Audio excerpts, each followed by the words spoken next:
Concluded. I call the member for McKellar. Thank you, Mr Speaker. My question is to the Treasurer.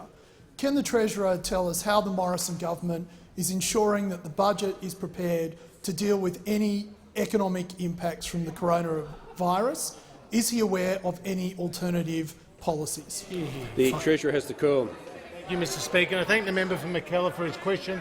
Acknowledge his background in the private sector before coming to this place, his chairmanship of the House Tax and Revenue Committee, and no one was more pleased when we on this side of the House, against the will of those opposite, passed more than $300 billion of tax cuts, Mr Speaker. Now, Mr Speaker, we on this side of the House believe the path to a stronger economy is through lower taxes, more jobs and responsible budget management. Now, yesterday, Mr Speaker, was the 24th anniversary of the coming to government of the Howard government, Mr Speaker. The Howard government. It's important to remember what they inherited and what they left. When they came to government, Mr Speaker, they inherited a budget deficit of around 2% of GDP, or $11 billion.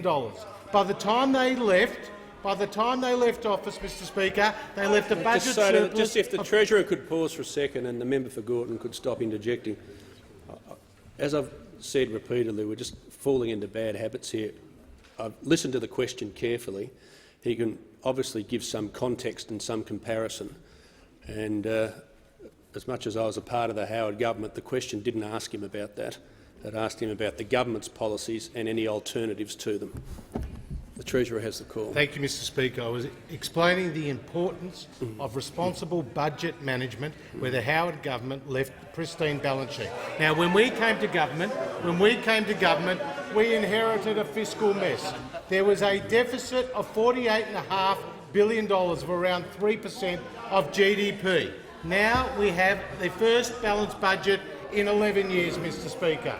We have unemployment has come down from 5.7% we inherited to 5.3% today, and we have helped create more than 1.5 million new jobs, Mr Speaker. We have helped create more than 1.5 million new jobs, and we've passed more than $300 billion of tax cuts. And this important economic discipline will allow us the fiscal flexibility to respond to the economic shock that we are now seeing from the spread of the coronavirus. Now, quite distinct from the GFC, the coronavirus is disrupting global supply chains and is having a significant economic impact.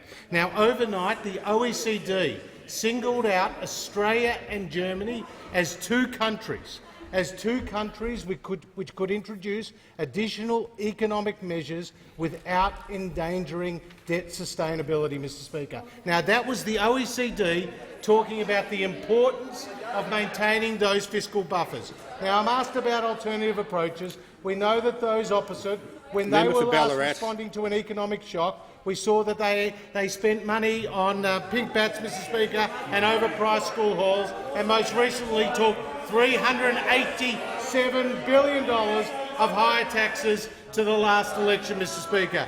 The importance of disciplined fiscal management gives a government the ability to respond to economic shocks like the spread of the coronavirus, which this economy now faces.